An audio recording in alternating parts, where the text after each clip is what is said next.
Hey, what's going on, everybody? I'm Jacob, and you are watching PP Cuber, where I want you to have more fun cubing. It's another episode of Sunday Solves, and today I'm going to be speed solving the 3x3 and timing myself for the first time since I've learned F2L and 4-look last layer. Stay tuned.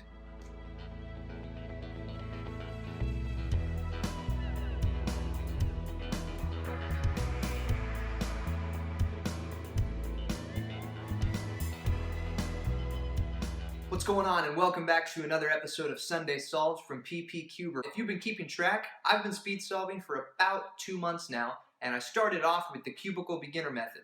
I've since learned a few PLLs like H and U perm and Z perm, but I took some time off from timing my solves to learn intuitive F2L and 4-look last layer. I spent the last month doing casual solves with those, and I think I'm in a place where I can time some solves, get an average, and see how my times compare to my old beginner times. So I want to point out that I am using the Thunderclap stickerless. I love this thing. I've got it set up. I'm going to be doing a review pretty soon. Let's get started. I'm excited to see what happens. Thanks for watching. All right, I got my cube, got my timer. I just ate a big meal, and my wife kissed me for good luck, so whoops, that's a good start. Here we go.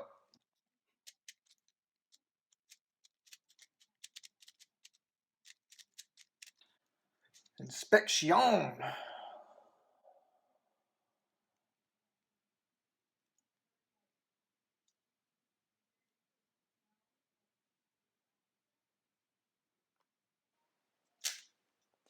Alright, so here's the first solve I did from this session. Now, I'm not going to show you all the footage from the average 5 I did just because that would turn into a really long video, and there were only 3 really good solves that I want to show you. So, as I'm watching this back, the first thing I notice is that my cross and my F2L need a lot of work.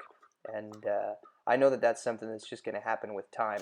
And the other thing to note too is that since I'm still brand new to 4-look last layer, I get the perms wrong occasionally, and I'll see a OLL or a PLL and think that I have it memorized and then do the wrong one. So on this solve, I ended up doing 2 PLLs when in reality I really only needed to do 1. Yes, new PB. Ooh, that is great. Man, that makes me happy. I'm feeling good about this already.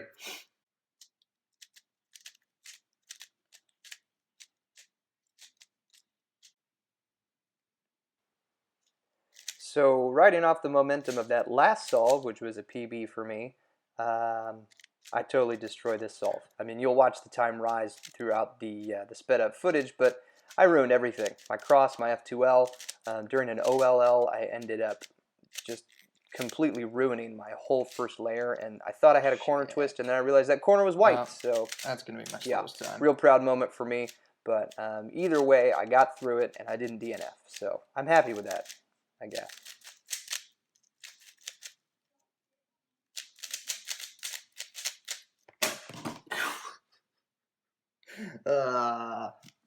That's terrible. Terrible. It's okay, we didn't DNF. And that keeps to my rule where any good solve, you're going to get a fail afterwards. So let's keep going here.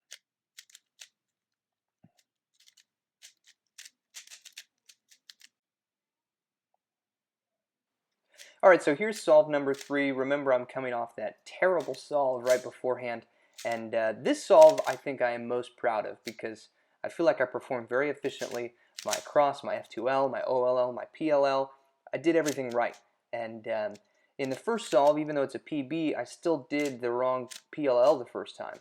And so I'm a little disappointed in that. But in this solve, I did everything right.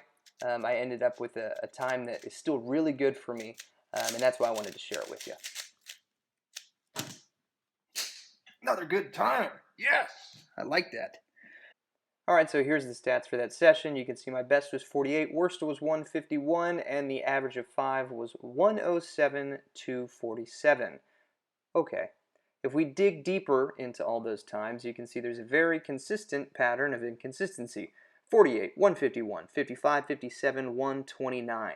I realize that I don't have much consistency yet, and that's something I really need to improve on, but overall, I'm satisfied with this average. It's better than I've ever done.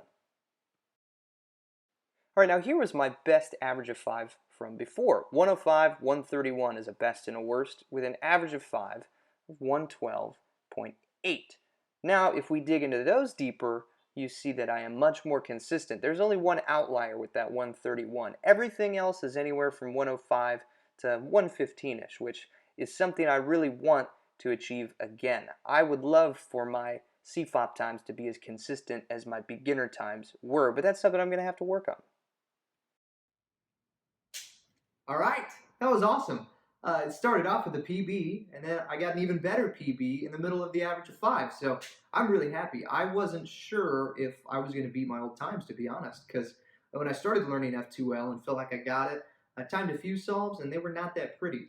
So this is good. I'm really happy about this. I'm going to keep solving on that section, try to get 100 solves in over the next few days, and see what my average actually is. Who knows? Maybe I'll set another PB. But anyways, thanks for watching. This was PP Cuber with another Sunday Solves. Feel free to like, comment, and subscribe. And as always, have fun cubing.